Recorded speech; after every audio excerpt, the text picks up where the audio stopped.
Welcome to Within the Frame, where we bring the most pressing issues across the globe into focus. I'm Kim Mok-yeon.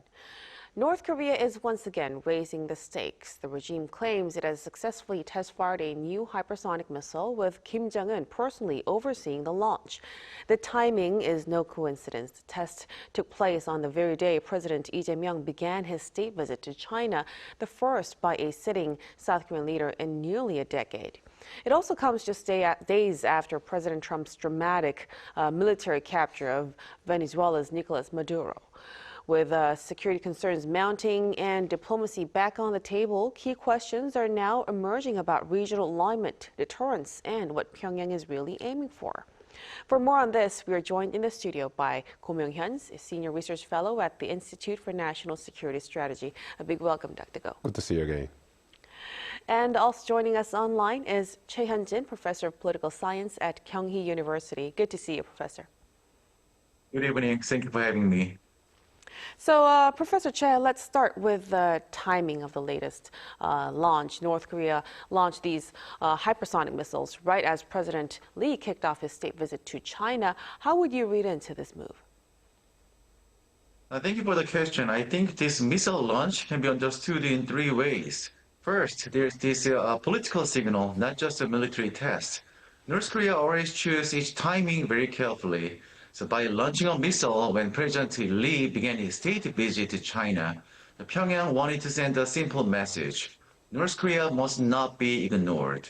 And secondly, there was also a direct message to China. The Beijing wants stability on the Korean peninsula. Pyongyang was saying, do not discuss peace, security, or the future of the peninsula without Pyongyang.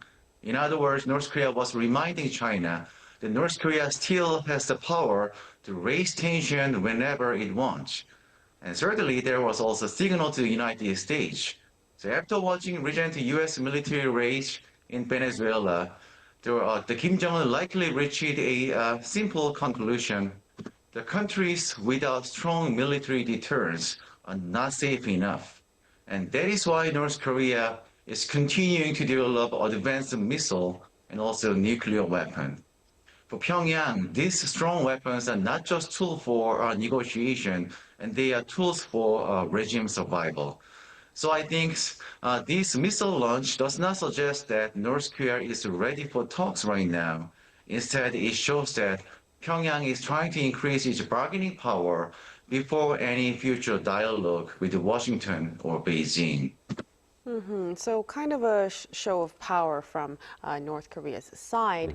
Then, Dr. Go, let's speak of technical terms. So with the latest launch, how much progress do you see did North Korea actually really make in terms of technical developments with its hypersonic missiles? So I don't think it represents a breakthrough in North Korea's hypersonic missile capability. I think it's reiterative. I think they are essentially enhancing certain parts of its technical capability of the missile system that they unveiled many years ago already. So it's not brand new. It's just probably a iterative progress, like a development of a system they already have. So I think the reason why Kim Jong-un showed up alongside this missile test is less about demonstrating a new capability. It's more about using the occasion to send a message, a sort of a New Year message to the international audience that this is the important point for North Korea, and also highlighting the message that North Korea is developing nuclear weapons and this kind of missile capabilities, not because it wants to provoke international tension, but because it needs to defend itself. And the case of Venezuela is very illustrative for this, to support this claim, because clearly had Venezuela possessed the capabilities that North Korea possesses right now, such as missile capability as well as nuclear weapons, it's unlikely that President Trump would have carried out such an action against the country. Right. So, like you've mentioned, Kim Jong-un actually was there, present, looking at the launch itself. And to justify the launch, he even said this is because of geopolitical crisis. So, do you think he was really specifically pointing to Trump's actions towards Maduro? It's very likely. I mean, he has to. So again, the North Korea always trying to find a defensible ground to justify its illicit nuclear and missile development programs, and they always been touting two issues here. One was the hostile policy of the United States against North Korea, and the other one is the necessity for North Korea to defend itself, a country that's surrounded by major powers. So in that sense, the incident, no incident, sorry, what happened in Venezuela is actually very much on point for Kim Jong-un. It's a perfect example, perfect timing to unveil another missile system to the world and also rationalize its illicit behavior. So it definitely dealt a blow to the regime itself. So, Professor Che, then when it comes to U.S.-North Korea relations, do you think the Maduro incident has made Kim Jong-un more paranoid about Trump, and how would North Korea really take this incident? Yes, I think the Maduro incident made Kim Jong-un more careful and more uneasy about President Trump. From North Korean point of view, this was not a new story. Pyongyang has watched many anti-US leaders who didn't have a nuclear weapon. The list is quite long, from Iraq, Libya, Panama, Venezuela, and also Iran, which is also very strong pressure today. So in Iraq, Saddam Hussein didn't have a nuclear weapon, and later his regime collapsed. In Libya, Muammar Gaddafi gave up his nuclear plans in early 2000. And his government failed, and he was killed in 2011. In Panama, Manuel Noriega was captured by US forces, just like Maduro. And now in Venezuela, the President Maduro was removed by direct US action. For Kim Jong-un, the lesson is clear. The leaders without strong weapons are not safe. So that's why North Korea believes it must never give up its nuclear weapon. And that is nuclear weapon to Kim Jong-un is the key to regime and also the survival of Kim dynasty. And this also changes how Kim Jong-un looks at President Trump, I think. The Kim may still think Donald Trump is very important for dialogue, but he no longer sees Trump as predictable. That is, President Trump can speak about peace one day and use force the next day. So North Korea's response is likely to be twofold, I think. On the surface, it will push harder on missile and nuclear program. At the same time, it may keep the door open to dialogue, but only when it thinks that North Korea is strong enough. Right, so it really could have been taken as a warning, and the regime could really gear up its self-defense following that. But Dr. Go, let's go back to the summit itself. So President Lee has put a lot of weight on rebuilding ties with China with the latest visit. Do you think the North Korea's latest missile launches actually complicate that effort? Well, unlikely, I think. By now, I think that North Korea's missile provocation has been normalized. So, because North Korea has carried out so many missile tests, as we discussed before. But at the same time, it's important to compare this visit to the last visit by Korean President in 2017 with 2018, sorry, with President Moon, which took place in the aftermath of the China's economic retaliation against the South because of South Korea's agreement to deploying the THAAD missile defense system. Back then, China and then South Korea didn't see eye to eye when it comes to North Korean threat. And then, but at the same time, North Korean threat seemed like could be solvable given the fact that North Korea was subject to very heavy sanctions, as well as the fact that North Korea's nuclear capability was just beginning to grow. But right now, it's a completely different situation. North Korea's nuclear capability has reached a very high level of development. And also, North Korea has demonstrated that it can survive really high level of sanctions measures in place against the country for a considerable period of time. So North Korea survived the COVID-19 self-imposed isolation, and also more than 10 years, actually almost 10 years of very comprehensive sanctions against the country.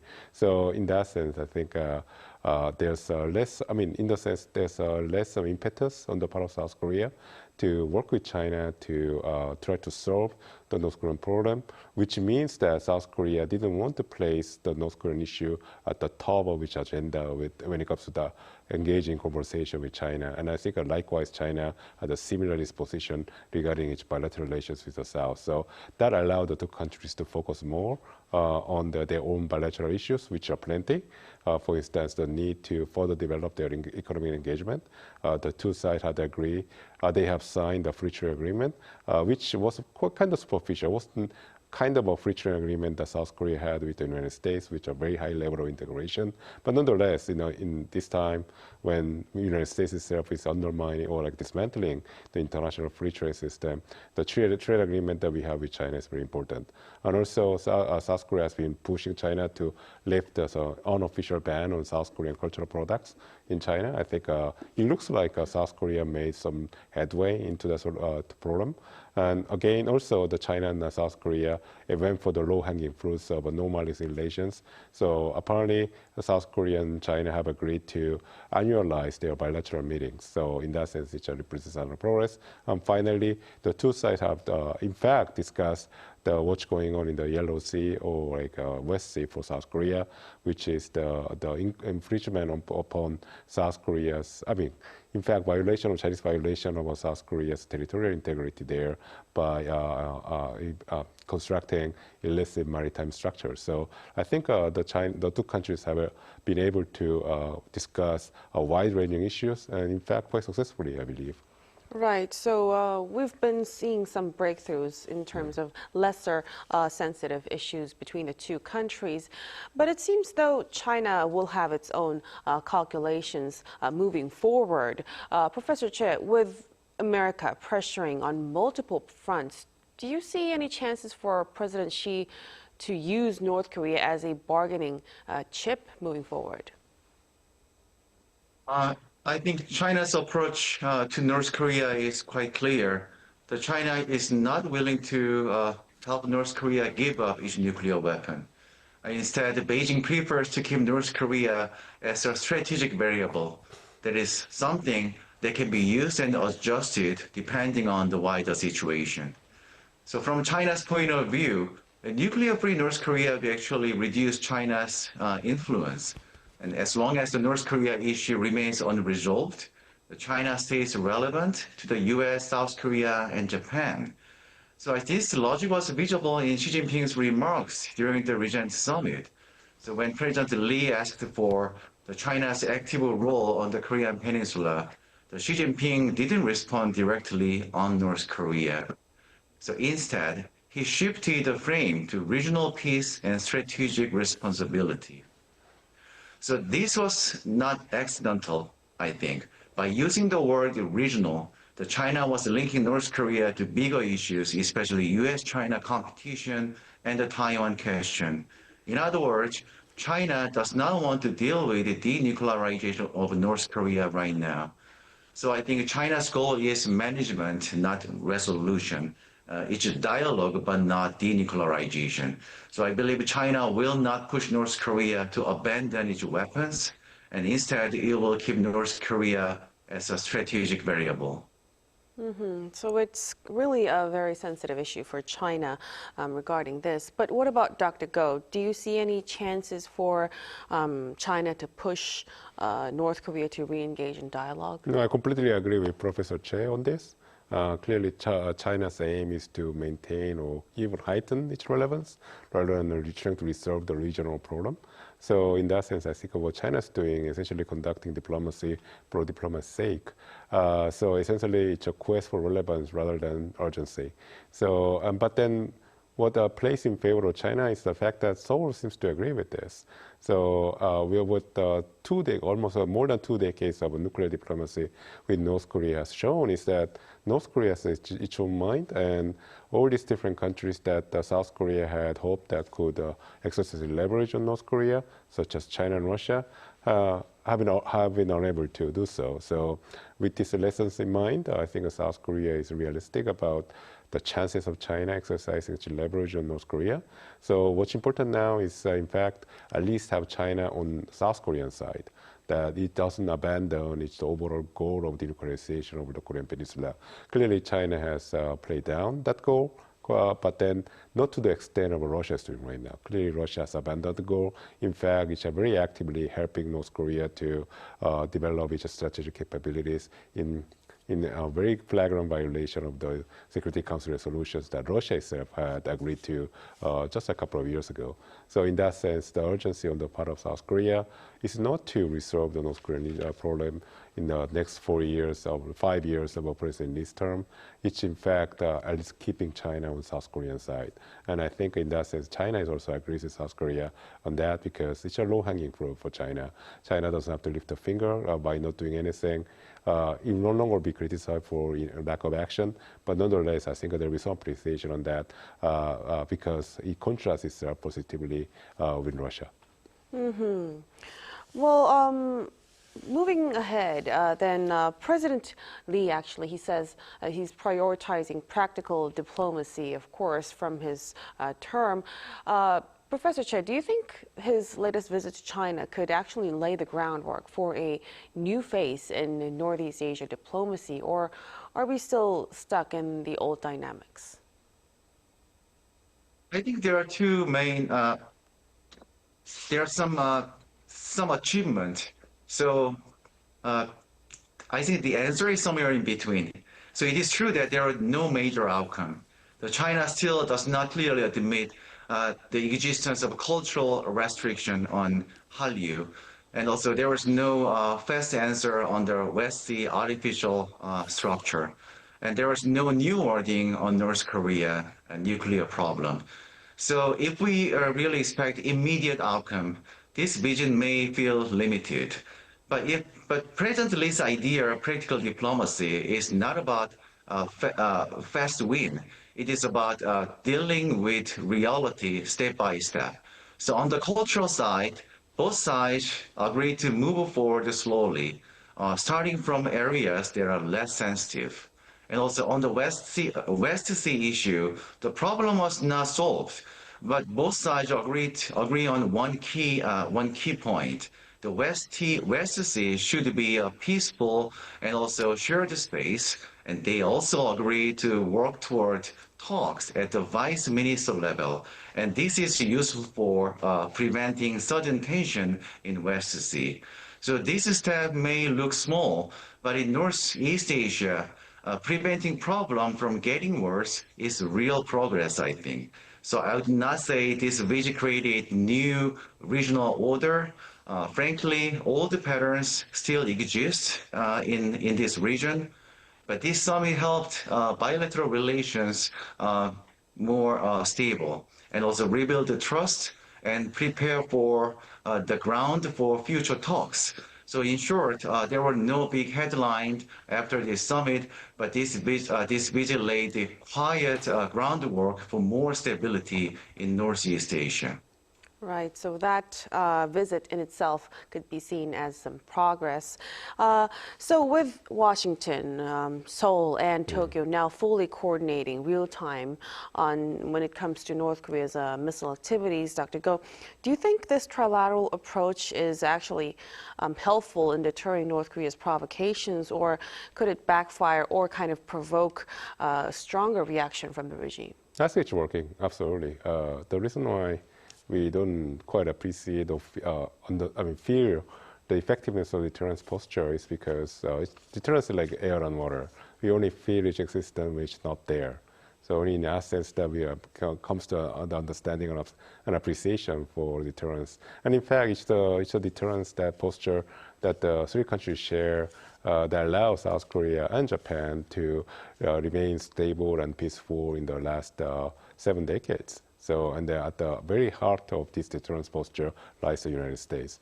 So what's unfortunate for Japan and South Korea is that even President Trump, who came to office with a different idea, more original idea about rearranging its relationship with North Korea, in fact, has remained within this traditional deterrence framework. So even though President Trump emphasizes the need or sort of his desire to sit across the table from Kim Jong-un, nonetheless, the administration itself he's still maintaining denuclearization of North Korea as the top priority for the United States in this part of the world. So in that sense, there's a continuity, and I think in that sense, the trilateral cooperation is very valid, it's pretty effective, and I think it's going to be the key to solving the North Korean problem in the future as well. Right, so we're slowly getting there. Thank you so much for your insights, Dr. Go. It was my pleasure. And of course, Professor Choi, we really appreciate your time and your insights. Thank you very much. And that'll be all for us on Within the Frame tonight. Thank you for joining us, and be sure to tune in again next time as we continue to explore the stories that matter. Until then, stay informed and engaged.